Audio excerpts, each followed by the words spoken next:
জয়গুরু বন্ধুরা, তোমাদের সামনে আজকে নতুন আরেকটা ভিডিও নিয়ে চলে আসলাম। থাম্বনেল দেখে তোমরা বুঝতেই পারছো, আশা করি তোমাদেরকে কি দেখাতে চলেছি। তো চলো তোমাদেরকে দেখাই বেশি কথা না বলে।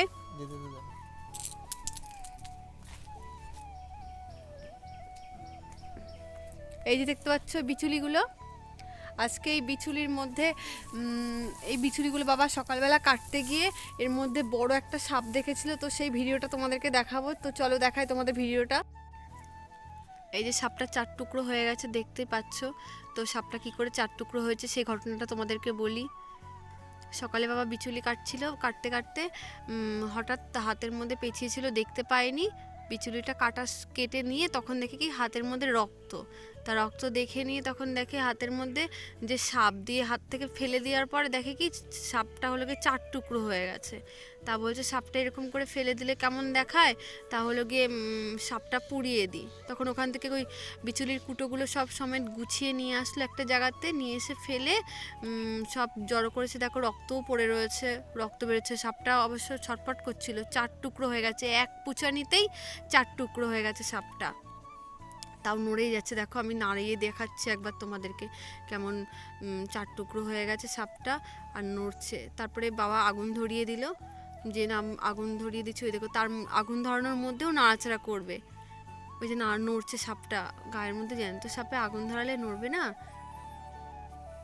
পুড়িয়ে দিলে বাবা সাপটাকে, বলছে পুড়িয়ে দিলে ভালো হবে মাটির তলায় পোতার থেকে।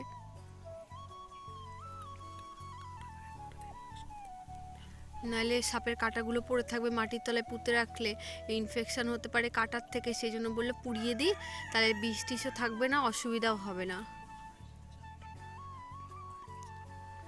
এমনিতে সাপটা আমরা মারি না, ভুল করে হয়ে গেছে, ভুল ভবিষ্যৎ, ভাগ্যিস কারোর কিছু হয়নি।